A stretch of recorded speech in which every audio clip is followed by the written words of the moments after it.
Hey there fellow YouTubers, Frank Bush here again.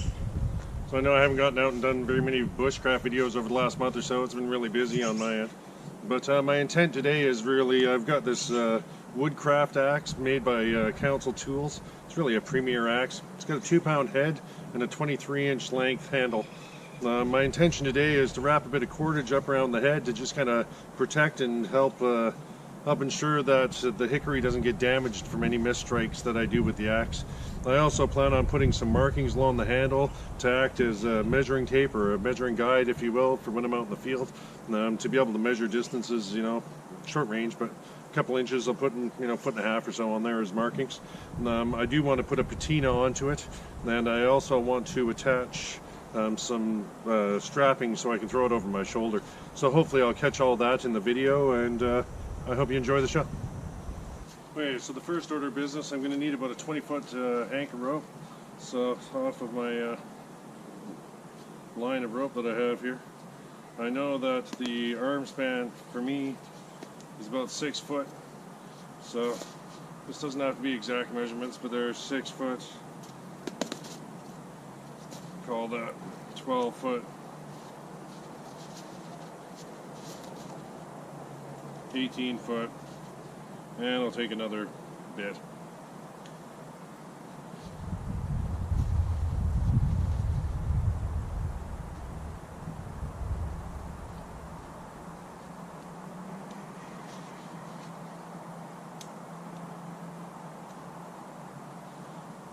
I'm just going to burn the ends of this with lighter. I'll come back. So as you can see, all I've done is just burnt the ends. With nylon paracord, it'll fray on the ends if you don't kind of melt it. Nothing fancy. Just made sure both ends were burnt and stop any type of runs. Oh yeah, well, let's just get on with it, I guess. So now I've got my line. I'm just gonna put a bite or a bend in the line, if you will. Let's say 8 or 10 inches. I'm gonna leave a bit hanging on the end so that I can work with that later. But I really just want to lay that flat and pinch it now right up near the head of the axe, as close as I can get to it. The thinking really is now I'm going to want to wrap my rope or my cordage. I want to do that up as tight to that head as I possibly can, and each successive line I really want it to be firm and up against the next. This doesn't have to be super tight as you're wrapping it around, but you definitely want it to be firm to the next or to the previous line. Then that way you start to form kind of a solid, I don't know if the camera's picking that up very well, but you start to really form a solid kind of one after the other with no real spaces in between. I want to just keep doing that until I get down near this end of the line. So I'll come back once I've wrapped. Okay, so I've done my wrappings now. They're fairly tight. I wouldn't call it perfect, but nothing in life is. So when I come down to the end, I might even step it back one. When I come down to the end, I now have this loop that's still sitting there. I want to just feed the line that I was just wrapping around the axe handle. I want to just feed that through. And then what I'm going to do is I'm going to pull on this end. And I'm going to pull the line up through the inside by pulling on this. So I get my pliers out now to make it a little easier on my hands. You can use a marlin spike hitch on this end if you need to get additional leverage when you're out in the field, but I'm lucky enough to just have my pliers with me, so I'm going to do it that way. And the thinking really is, you'll see that as I apply tension, I start pulling this line up through and inside the handle.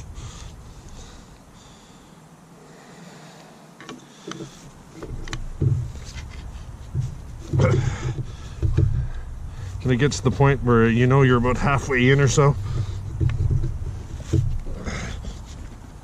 I want to kind of stop. I know that I'm sitting about there where the pole line is.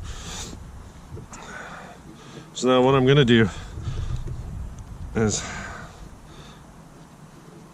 set that up nice and firm. So, like I say, it's not perfect. But what that does now is if you miss with your axe and you hit a piece of wood, you'll end up hitting into this straight instead of straight off the hickory. So what I'm going to do now is I'm just going to take my knife.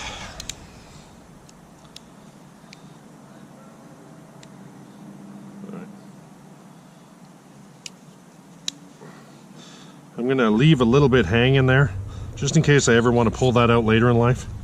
And on this one, I'm going to do the same. I'll leave a little bit.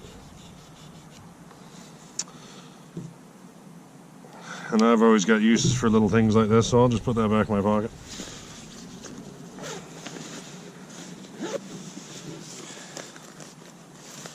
So I'm just going to take my lighter and gently burn the ends on this to melt them so that they don't fray. And I'll come back.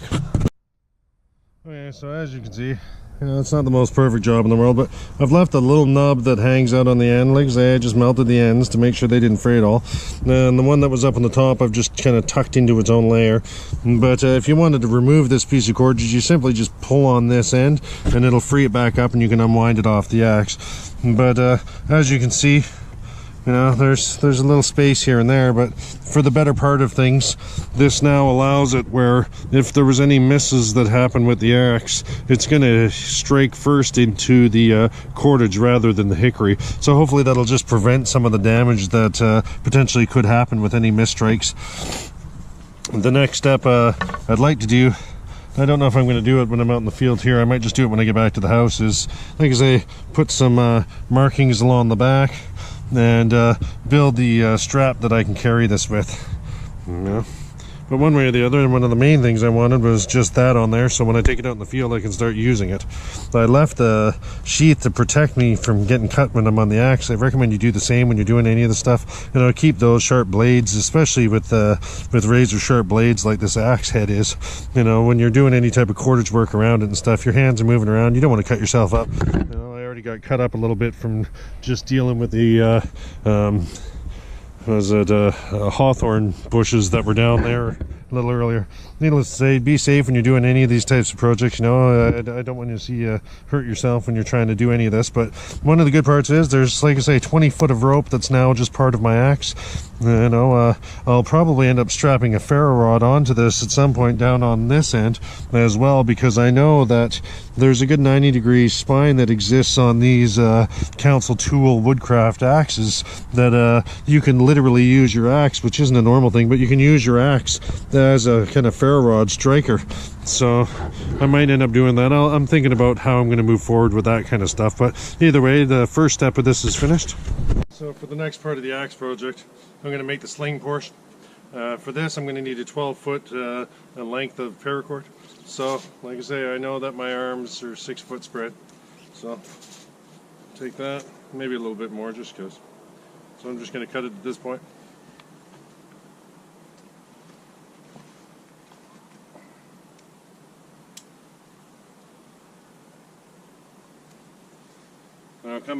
I'll melt the ends and come back. Okay, so now that I've got my 12-foot length of cordage on the ends that I've now just burnt, as you can see, nothing major. And I'm just going to put little stopper knots on them. Nothing fancy. Do the same on the other. Just leave a bit of hang. I'm going to take those now, walk them out to the halfway point. I'm going to figure out where that is. Take it, fold it over on itself, create a loop. And now I'm just going to feed my axe head onto, and I'm going to set that so that it's on there nice and tight. I'm going to come down now, just going to make a simple knot as such. Feed my handle over it, set that onto it there. Seems to be fairly taut. I now take the ends that have the stopper knots, I come back, the loop that's here, I just feed those 2 stopper knots through, make sure the knots get through, set the tension again, pull them back. I've got a sling to carry. As you can see, I don't know if the camera's picking that up well. Should end up with that kind of setup where you can now just sling it over your shoulder. So you can see now it's now connected at 2 separate points. You can easily just throw it over your shoulder, toss onto your back. Sits quite comfortably. If you wanted to make it a little more taut, you can adjust the stopper knots that you have and bring them up so that they're a little closer. But for me, this seems to fit fairly well at this length.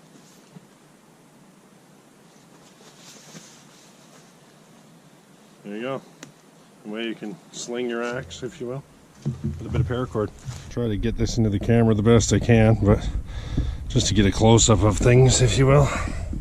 So you can see those stopper knots were just fed through the end of the lark's head loop that went around the axe head. And when there's tension applied, the lark's head tightens up and just locks these from releasing. They're easy enough to just loosen the tension, pull it all off though. And this end was just a simple overhand knot that just allowed it to kind of hold on to the handle of the axe.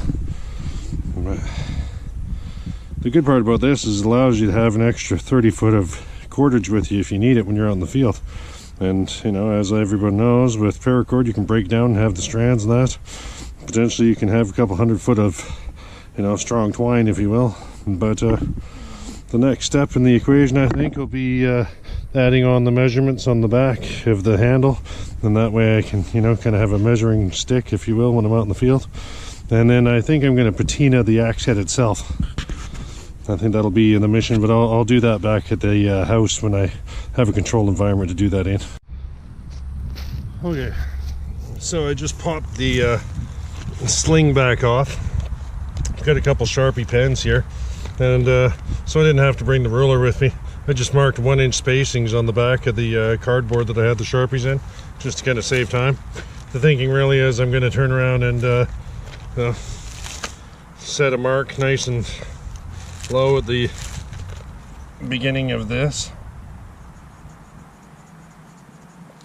And now I'm just going to turn around and say, all right, every 1 inch, I'm going to walk up and put some marks. And nothing complicated, nothing fancy.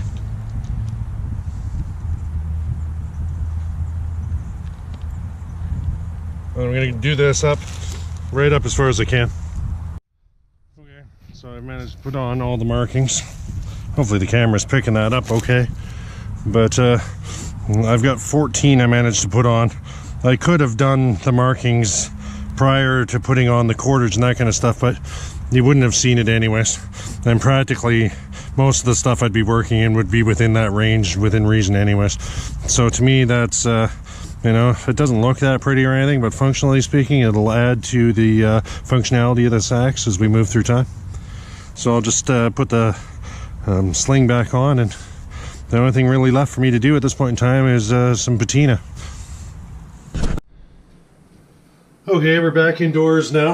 I've got the sling taken off now, and the plan at this point in time will be just to do a patina on the axe head. I don't want to go right out onto the blade itself. I just want to do the main body.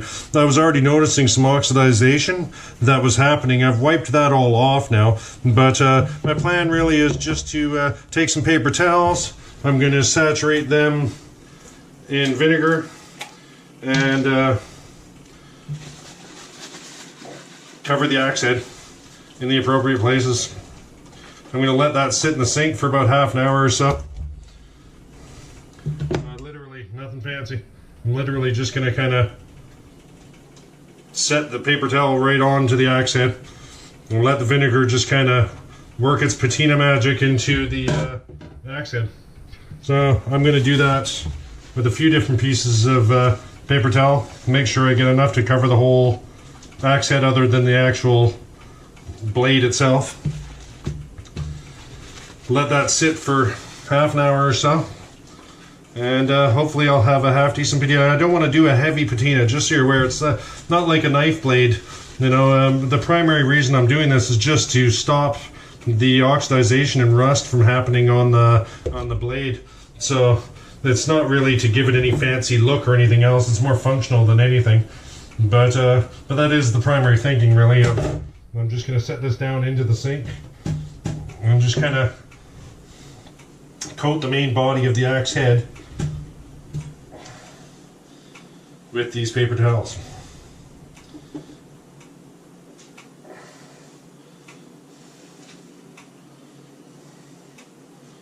Make sure that the vinegar is really getting into everything. And as you can see, I've kind of left the head clean and free. I don't know if you can see that well on the camera, but kind of leaving the head free and clean, because that's an area that's going to be sharpened on a regular and that kind of stuff anyways. So I'm just going to let that sit. Got a small cut on my hand, I can feel the vinegar burn in it. But I'll just show you here now. So now I'm literally just going to let that sit for half an hour with the vinegar paper on there, and let the patina work its magic. I'll come back. Okay, so it's been about half an hour now, and the patina should have set in on the metal. Help stop any of the oxidization and rust that's been going on. Well, looks like you got a bit of patina going on. It's always a good sign. And this was really just to slow down any type of, standard rust that normally would be affecting the heads of the axe. And I thought the patina would just be a way to kind of help control that. It's definitely not something for the beauty or aesthetics of it in any way, shape, or form. It's more just purely for functionality. Let's see. Yeah, you can't even really visibly notice the fact that it's been treated. I don't know if the camera's able to pick it up. You can see a little bit of the patina in through here, but fairly minor in through here. Fairly minor. It was really just wanting to stop any type of rust, oxidization and that kind of stuff. So at this point in time, I'll turn around and strap my sling back on and put my guard back on it and that kind of stuff. Once I know that the axe is fully dried, I'll just kind of let it sit for a few minutes and make sure that there's nothing else to it. But I think I'm ready to take this axe out into the field and start using it. I'll show another clip of the axe in its kind of full finished state, and that'll be it. So and there you have it. I think my council tool toy now is ready to go for the field. Like I say, improv paracord sling, reinforce the head with some paracord, put on my measuring marks, and that way I can use it as a kind of improvised measuring stick as well. That's patinaed the head. Let the vinegar just dry off with the paracord. Wouldn't do any of that harm, but I think we're in a state where I'm ready for some field use. And there you have it. Thanks for watching.